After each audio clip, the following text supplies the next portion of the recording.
সমগ্র দুর্গাপুর আজ আপনার সামনে এই মুহূর্তে ক্যাপ্টেন ভগীরথ স্বামী। পূর্ব মেদিনীপুরে জন্ম, দুর্গাপুরে আজকে প্রায় 4টি দশক ধরে আপনি আছেন। কি বলবেন শহরবাসীর উদ্দেশ্যে? নমস্কার। আজকের এই স্মরণী সন্ধ্যাতে সৃজনী অডিটোরিয়ামে দুর্গাপুর ক্লাব সমন্বয়ের তরফ থেকে আমাকে যে সম্বর্ধনা দেওয়া হলো, আমি সত্যি খুব গর্বিত।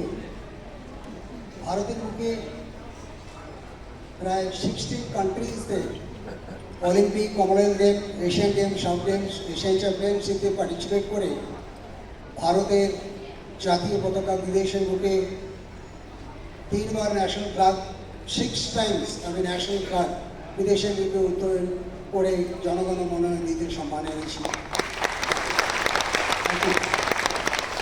এবং ন্যাশনালে 85 স্বর্ণপদক, 31 সিলভার, 19 ব্রোঞ্জ और 6 international medal, 1 gold, 2 silver, 3 bronze पे ভারতবর্ষের সম্মান এনেছে। তার বদলকে আমি নিজেই জানি না, একজন স্পোর্টসম্যান হয়ে আমি এটাই বলতে পারি কতটুকু সম্মান ভারতের জন্য আনতে পেরেছি, কিন্তু তার থেকে বেশি সম্মান আমাকে ভারতবর্ষের তরফ থেকে দেওয়া হয়েছে। আজ ক্লাব সমন্বয়ের তরফ থেকে আমাকে যে সম্মানে সম্মানিত করা হলো, আমি দুর্গাপুরের মধ্যে অনেকদিন ধরে এর এত সম্মান আমি পাইনি।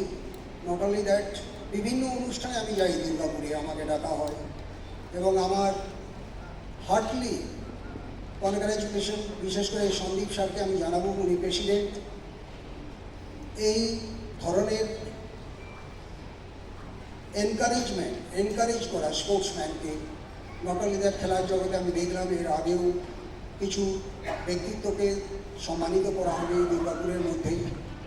আমি চাইব এই ধরনের আমাদের অনুষ্ঠানের মধ্য দিয়ে তাদের শিক্ষা, তাদের ইচ্ছা, ডেডিকেশন এবং ডিভোশন এবং ডিসিপ্লিন দিয়ে তারা জীবনে খুব বড় হতে পারে এবং ভারতবর্ষের জন্যে বিদেশের বুকে ভারতের ন্যাশনাল ফ্ল্যাগ উত্তোলন করে তারা সম্মান আনতে পারে, সেই চেষ্টা আমাদের দুর্গাপুর ক্লাব সমন্বয়ে রয়েছে। এবং আমি চাইব আগামী দিনে আমার মতো ব্যক্তিত্বকে তারা সম্মানিত করেছেন, আরও যারা ছোটো ছোটো নিউ জেনারেশন তাদের দিকে বড় করার জন্য আমার শুভকামনা রইল। এবং সন্দীপ স্যারের কাছে আমার অনুরোধ থাকবে, আমি একজন স্পোর্টসম্যান হয়ে দুর্গাপুরের বুকে আমার কোনো স্পোর্টস ফাংশন, যোগ থেকে শুরু করে, যোগাসন থেকে শুরু করে, স্পোর্টস জগতে অনেক অ্যাক্টিভিটিজ খেলার সঙ্গে যোগ থাকে। ক্রিকেট খেলতে গেলেও যোগাসনের দরকার হয়, কনসেন্ট্রেশন ডেভেলপমেন্টের দরকার হয়। আমার থেকে যদি কোনো খেলাড়ি বা কোনো সংস্থার সহযোগিতার দরকার হয়, আমি রয়েছি। অমরাবতী ডিফেন্স কলেজের বাসিন্দা স্যার বলেছেন, আর আমাদের রাজশেখর স্যারকে, উনি আমার বাড়িতে গিয়ে যে সম্মানের হাত বাড়িয়ে আমাকে আমন্ত্রিত করেছেন, তার জন্য আমি কৃতজ্ঞ। এবং আমি চাইব এই ধরনের অনুষ্ঠান বারবার হোক এবং সুন্দরভাবে প্রতিপন্ন করে আমাদের এই দুর্গাপুরের নাম আরও অনেক উঁচু হোক, এই শুভকামনার সাথে আমি আমার বক্তব্য